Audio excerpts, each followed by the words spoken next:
மீண்டுமாக நேற்று வரை நிகழ்ச்சிகளை சந்திப்பதில் மிகுந்த சந்தோஷம். இந்தோனேஷியாவில் 7 புள்ளிக்கு மேலே மிகப்பெரியதான ஒரு பூமி அதிர்ச்சி நடந்திருக்கு. சுனாமி அலர்ட் கொடுத்துருக்குறாங்க.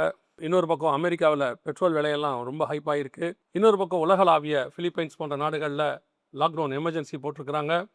அதுபோல் காரியங்கள் கொரோனாவுக்கு ஏற்ற காரியங்கள் நடக்க வாய்ப்பு இருக்குதுன்னு சொல்லி தலைவர்கள்லாம் அனௌன்ஸ் பண்ணியிருக்கிறாங்க. இப்படி உலகளாவிய மிகப்பெரியதான பரபரப்புகளுக்கு இடையே தான் இந்த நேற்று வரை நிகழ்ச்சியை நம்ம பார்க்க போகிறோம். வாங்க நேற்று வரைக்குள்ளே போகலாம். முதலாவதா மிக முக்கியமாக இந்த வார் நியூஸ் தான் நம்ம பார்க்க போகிறோம். இந்த தேர்ட் வேர்ல்டு வாராக இது இருக்குமா அப்படின்றதான ஒரு வாதம் எல்லா வலைத்தளத்திலையும் பார்த்தீங்கன்னா நாடுகள் மத்தியில் பிபிசியில் எல்லாம் பேசிக்கிட்டு இருக்கிறாங்க. ஆனால் இதுக்கு நடுவில் புதின் சொல்லியிருக்கிறார், விளாடிமிர் புதின் சொல்லியிருக்கிறார், ரஷ்ய அதிபர் சொல்லியிருக்கிறாரு, நாம் 3ஆம் உலக யுத்தத்தில் இருக்கிறோம். அவங்களுடைய நாட்டின் அஃபிஷியலாக அதை அனௌன்ஸ் பண்ணியிருக்கிறாங்க, நாம் 3ஆம் உலக யுத்தத்தில் இருக்கிறோம் அப்படின்னு சொல்லி. அது மட்டும் இல்லாமல் ஒரு வார்த்தையை சொல்லியிருக்கிறாரு, இந்த வாரம் ஆரம்பித்தவங்களுக்கே தெரியாது இது எங்கே போய் முடியும், எப்படி பண்ண போகுது அப்படின்னு சொல்லி. அமெரிக்க அதிபர் சொல்கிறாரு 3 வாரத்துக்குள்ளே ஈரானை நாங்கள் முடிச்சிருவோம் அப்படின்னு சொல்லி. ஆனால் போகிற போக்கு அப்படி அல்ல.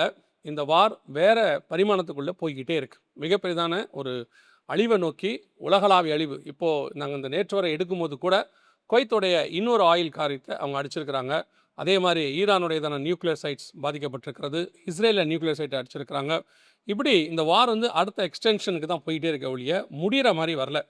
இதுக்கு நடுவில் யூரோப்பாவுக்கும் அமெரிக்காவுக்கும் நடுவில் ஒரு சின்ன விரிசல் ஏற்பட்டிருக்குது. இது எதிர்பார்த்தது தான். இந்த விரிசல் எதை நோக்கி போகும், இது என்ன ஆகுங்கிறது தான் அடுத்த பாயிண்டாக நம்ம பார்க்க போகிறோம். இப்போ ஐரோப்பா நாடுகளில் பெரும்பான்மையான நாடுகள் தங்களுடையதான ஏர்பேஸை பயன்படுத்தக்கூடாதுன்னு சொல்லி அமெரிக்காவுக்கு சொல்லியிருக்காங்க ஈரானுக்கு எதிராக. இந்த நாட்டோ நாடுகளுக்கு கடந்த 80 ஆண்டு காலமாக 1943களுக்கு பிறகு அமெரிக்கா தான் மிகப்பெரியதான பாதுகாப்பாக இருந்தது. அதாவது சைனாவோ ரஷ்யாவோ இந்த ஐரோப்பா நாடுகள் அடிக்காதபடிக்கு ஒரு பெரிய ஆர்மி பலத்தை இவங்க தான் கொடுத்தாங்க. அமெரிக்கா அதுக்காக நிறைய செலவு பண்ணியிருக்குது. இப்போது அமெரிக்கா தன்னுடைய ஏர்பேஸாக யூஸ் பண்ணக்கூடாதுன்னு சொல்லி யூரோப் சொல்லியிருக்கு. எதனால் இந்த காரியம் அப்படின்னு சொல்லி பார்க்கும்போது, ட்ரம்ப் செகண்ட் டைம் வந்ததுலேருந்து யூரோப்புக்கும் ட்ரம்ப்புக்கும் ஒத்து போகலை. இந்த கிரீன்லாண்டு விஷயத்தில் ஒத்து போகலை. அப்பத்துலேருந்தே அவங்க சொல்லிகிட்டே இருக்காங்க, ஐரோப்பாக்கு ஒரு தனி இராணுவத்தை உருவாக்கணும் அப்படின்னு சொல்லிட்டு இருக்கிறாங்க. இதெல்லாம் உலக பிரகாரமான நியூஸ். இதுக்கு பின்னாடி இருக்கக்கூடியதான வேதாகமத்தினுடைய காரியம் என்ன அப்படின்னு பார்த்தீங்கன்னா, அமெரிக்காவினுடைய வீழ்ச்சி ஆரம்பிச்சிருச்சு அப்படின்னு நம்ம ரொம்ப வருஷமாக சொல்லிகிட்டு இருக்கிறோம். இப்போது அமெரிக்கா ஒதுக்கப்படுகிறது. ஈரானையே அவங்களால ஒன்றும் செய்ய முடியாத இடத்துக்கு போயிட்டு இருக்கும் போது இதுக்கு நடுவில் ஐரோப்பா விரிசல் விழுது. நம்மளோட கணக்கின்படி, வேதத்தின் கணக்கின்படி சமுத்திரத்தில் ஒரு மிருகம் எழும்பி வரணும், அது ஐரோப்பியன் யூனியன் என்று சொல்லி பார்க்குறோம். இப்போ ஐரோப்பியன் யூனியன் எழும்பி வருகிறத நம்ம பார்க்குறோம். ஐரோப்பா சொல்லுது எங்களை நாங்கள் பார்த்துக்குறோம் அப்படின்ட்டு. அது மட்டுமல்ல, கொஞ்சம் கொஞ்சமாக இப்போ அமெரிக்கா ஓரங்கட்டப்படுகிறது. இதனுடைய விளைவு என்னாகும் அப்படின்னு பார்த்தீங்கன்னு சொன்னால், கண்டிப்பாக அமெரிக்கா ஓரங்கட்டப்படும்போது ரஷ்யா கொஞ்சம் தலை தூக்கும். ஒரு பத்திரிகையில் பார்த்தேன், இன்றைக்கி உலக அளவில் வேல்யூபிள் ஆனால் ஒரு தலைவர் இருக்கிறார் அப்படின்னா புதின் தான் அப்படின்னு சொல்லியிருக்கிறாங்க. காரணம் என்னென்னா, ஐரோப்பாவுக்கு கேஸ் கொடுக்கறதுலேருந்து அது மட்டும் இல்லாதபடிக்கு பல விஷயங்களில் புதினுடைய முடிவு ரொம்ப முக்கியமாக இருக்கிறது அப்படின்னு சொல்லி நம்ம பார்க்குறோம். ஸோ புதின் தான் வேல்யூபிள் தலைவர் அப்படின்னு சொல்கிறாங்க. ஒருவேளை புதின் உக்ரைனை அடிக்க முயற்சி பண்ண, தன்னோட நாடை எக்ஸ்டென்ஷன் பண்ண போகும்போது, ஏன்னா புதினுக்கு ஏற்கனவே ஒரு எண்ணம் உண்டு, ஒருங்கிணைந்த ரஷ்யா அப்படின்னு ஒன்று இருந்துச்சு அவர் வரத்துக்கு முன்னாடி. ஃபெரஸ்டோரிக்கா அப்படிங்கிறதான ஒரு சட்டத்தின் மூலமாகத்தான் மிகைல் கார்பச்சோவ் அவருடைய காலத்தில் ரஷ்யா துண்டு துண்டாக போச்சு. அதுக்கு பிறகு எல்சின் வந்தார். அதுக்கு பிறகு புதினுக்கு மீண்டும் அந்த ஒருங்கிணைந்த ரஷ்யா உருவாக்கணுன்றது ஒரு கனவு. இப்போ அதுக்கான நல்ல சாத்தியக்கூறு அமைஞ்சிருக்கு. ஒருவேளை புதின் மீண்டும் அந்த ஒருங்கிணைந்த ரஷ்யா உருவாக்கும் போது உக்ரைன், தஜிகிஸ்தான், உஸ்பெகிஸ்தான் இதெல்லாம் ஒன்றா அவர் சேர்க்கணும். அப்படி வரும்போது ஐரோப்பா கண்டத்துக்கு உள்ளே அவர் நுழைய வேண்டியவர். அன்னைக்கு ஐரோப்பா அவரை எதிர்க்கணும். அன்னைக்கு ஐரோப்பா ஒரு வல்லரசாக மாறும். அதற்கான சாத்தியக்கூறுகள் இப்போ வந்துகிட்டு இருக்கு. இதை ஒட்டி வேதத்தின்படி எசேக்கியேல் 38-39 படி ரஷ்யாவும் இஸ்ரவேலும் மோதணும். இதற்கான வாய்ப்புகள் சாத்தியக்கூறுகள் இருக்குதா அப்படிங்கிறதா அடுத்த பாயிண்டாக பார்க்க போகிறோம். இப்போ ரஷ்யா உக்ரைன் பிரச்சனை இல்லை. ரஷ்யா இன்னும் உக்ரைன் கிட்ட நிறைய பிரச்சனையில் இருக்குது. உக்ரைனை ஜெயிக்க முடியாத நிலைமையில் இருக்குது அப்படின்னு சொல்லி எல்லாரும் பார்த்துக்கிட்டு இருக்காங்க. அதுக்கு ஒரு பெரிய ரீசன் உக்ரைன் இருக்கக்கூடிய ட்ரோன் தடுப்பு காரியங்கள். இப்போ இஸ்ரேல் என்ன பண்ணியிருக்கு, ஈரான்கிட்ட தப்பிக்கிறதுக்கு உக்ரைன்கிட்ட அந்த ட்ரோனை கேட்டிருக்கிறாங்க. இப்போது ஈரானில் இருக்கக்கூடியதெல்லாம் ரஷ்ய வெப்பன்ஸ்.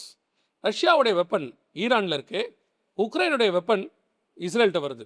இப்போ ரெண்டும் மறைமுகமாக சண்டை போட்டுருந்தவங்க நேரடியாக சண்டை போட ஆரம்பிக்க போகிறாங்க.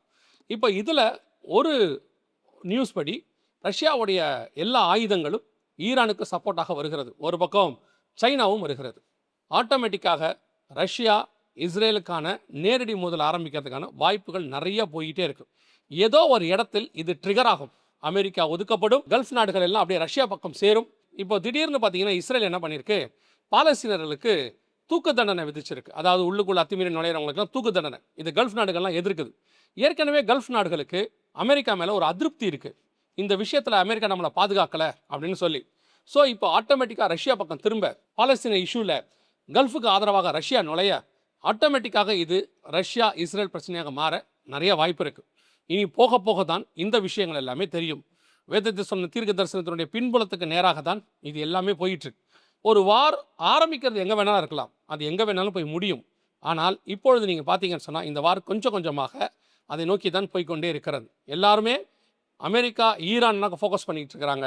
அது இஸ்ரேல் ரஷ்யாவாக மாறும். அந்த இடத்துல தான் இந்த வார் போகும்.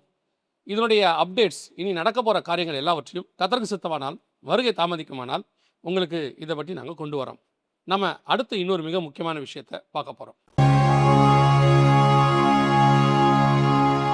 இவைகளுக்கு நடுவில் ட்ரம்ப் ஒரு மிக முக்கியமான சைன் ஒன்று பண்ணியிருக்கிறார். அது என்னன்னு கேட்டிங்கன்னா BISC அப்படின்னு சொல்லுவாங்க. அதாவது biological interference system of context. அப்படின்னா என்ன அர்த்தம் அப்படின்னு கேட்டிங்கன்னா, மூளையில் சிப்பு பதிக்கிறது. கொஞ்சம் ஈஸியாக சொல்லணும், உங்களுக்கு புரியும்படி சொல்லணும்னா 6G அந்த கணக்கின்படி அடுத்த டெக்னாலஜிக்குள்ளே போகிறோம். நம்முடைய மூளையில் சிப் பதிக்கிறது.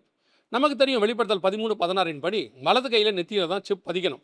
இப்போ அதே மாதிரி மூளையில் சிப் பதிக்கிறதுக்கு ஒரு சைன், அனுமதி கொடுக்கறதுக்கான அந்த சைனை அவர் பண்ணியிருக்கிறார்.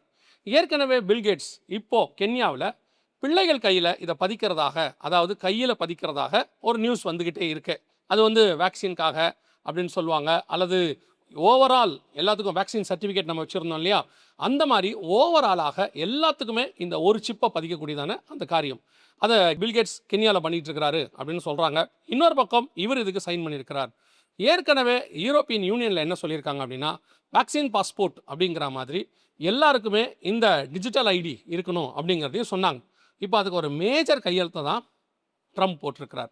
ஸோ இந்த வார் முடியும் போதோ, அந்த வாருக்கு நடுவிலையோ மிகப்பெரிய பேண்டமிக் அல்லது இந்த வார் மிகப்பெரிய பேரழிவை ஏற்படுத்தும் பட்சத்தில் ரிமைனிங்காக இருக்கிற எல்லாருக்கும் இப்படிப்பட்டதான ஒரு ஐடி போடணும். அத்தனை பேரும் போய் ரிஜிஸ்டர் பண்ணணும், யார் இருக்கிறாங்க, அவங்க உடம்புல என்ன கிருமி இருக்குது, நியூக்ளியர் தாக்கியிருக்கா, இது எல்லாத்தையும் செக் பண்ணுறதுக்கு எல்லார் கையிலையும் இப்படி ஒரு சிப் போட வேண்டி வரும்.